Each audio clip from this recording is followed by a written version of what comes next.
going on, guys? I've got my Pocket 3 here today and I've rigged it up. I think that this was a good opportunity to show you guys how you could just rig this up however much or little you want and make it feel more like a full-size gimbal with like that you would mount a mirrorless or cinema camera to.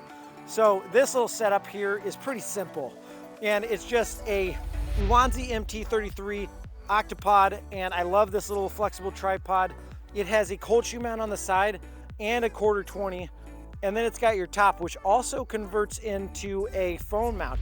I did a full video on this right here.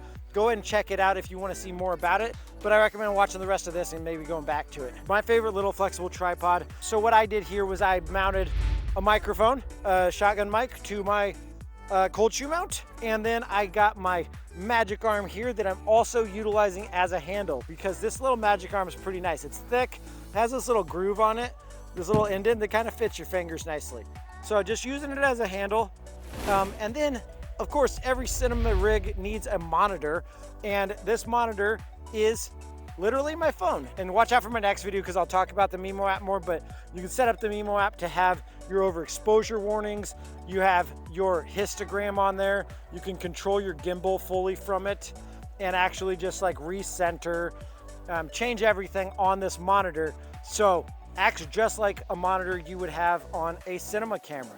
And you could even add looks and stuff like that onto your footage to view it on your Mimo app. Again, I'll talk about that in my next video. We got our statue over here of Champ, which is our lake monster here in Lake Champlain. I'm gonna rotate you around a little bit.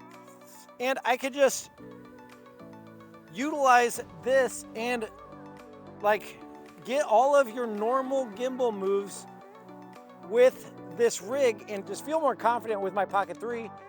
You can just kind of do everything you would do with a normal size gimbal.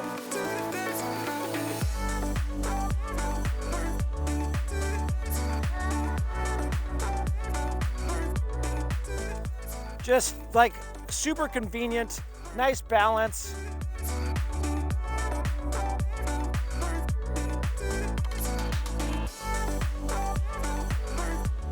The fact is, the more you add to your pocket camera, even though it makes it not so much a pocket camera anymore, it makes it easier to use in a filmmaking environment and gives you more control over it. If you guys felt like this was useful to you, please hit that like button.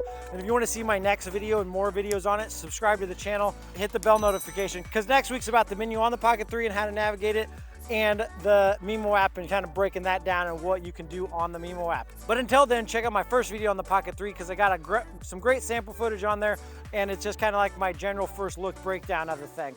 See you next week. Go shoot something awesome. Don't forget to post your work. Have fun, guys. Peace out. Later.